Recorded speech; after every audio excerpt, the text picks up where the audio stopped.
Қайырлы күн баршаңызға. Бүгін мен сіздермен өте оңай жасалатын, яғни простой чизкейк десе де болады. Соның рецептімен бөлісемін. Өте оңай жасалу жолы, қолдағы бар заттармен жасай беруге болады. Алдымен бірінші творогымызды аламыз, яғни 500 грамм творог. Одан аз алсаңыздар да болады. Мен 350 грамм творог алдым. Оған 100 грамм қант қостым.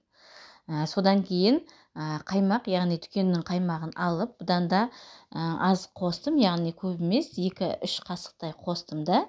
Сонымен бұны осылардың барлығына енді жұмыртқамызды қосамыз. Яғни осындай әдемі масса шығаруымыз үшін 2 жұмыртқаны, дүкеннің 2 жұмыртқасын алып, бұны да жарып, осы немізге қосамыз творогымыздың үстіне.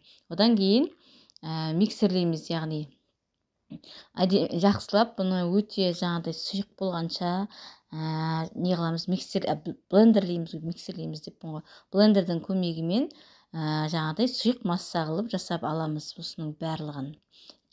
Содан кейін бұл массамызды, дайын болған массамызды бөлек алып қойып қоямыз. Яғни блендерлеп алғаннан кейін осылай бөлек алып қойып қоямыз. Асықпай осылай блендерлеп алсаңыздар болады. Блендер болмаса шаншқының, яғни вилканың көмегімен езіп алуға болады деп ойлаймын, бірақ енді оны қалай не алатын білмедім. Одан кейін ұн алдым, яғни 300 грамм ұн алып, оған тағы да 100 грамм қант қостым. Жақсылап араластырып қантпен екеуін. Одан кейін осындай пампушканы, яғни қолдың көмегімен езіп, яғни жұмсақ крошка болып ұн жасаймыз, яғни өте жаңағыдай песочный тесто сияқты қылып, сондай болғанша жасаймыз. Қолдың көмегімен езіп, бәрін қамырымызды крошкілейміз, яғни.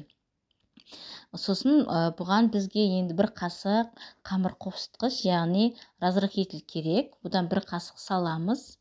Содан кейін жақсылап барлығын қолымыздың көмегімен майымызбен ұнымызды араластырып, осындай қылып қамыр жасаймыз. Яғни өте крошкіленгенше, сақталғанша осындай қолдың көмегімен жасаймыз. Одан кейін жаңағы біздің дайындап қойған массамызды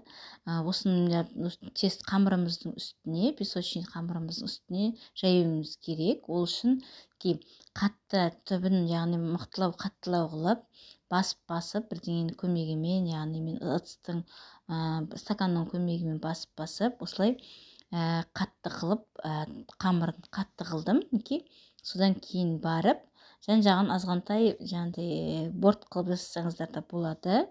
Сондықтан түбінің осындай қап-қатты болған жақсы. Одан кейін жаңағы біздің дайын болған массамызды құямыз. Дайын болған массамызды құйып, оның бетіне қалған, яғни алып қалған қамырымызды соны бетіне жағамыз, яғни әдемілеп тұрып, өте жаңағыдай барлығын бір шетіне кетірмей, ровно қылып неғылуымыз керек, бетіне жағуымыз керек. Осылай өте қамырымызды бетін бәріне жайып шығамыз қолдың көмегімен. Бірақ бұдан кейін баспаймыз, тек қана жайлап қолдың көмегімен жайып қоямыз. Осындай қылып.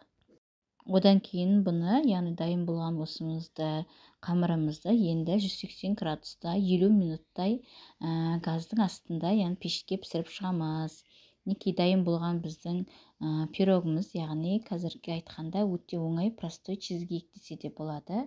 Бұғында өте жаңағыдай қолда бар заттармен жасай беретін. Сіздер де жасап көріңіздер.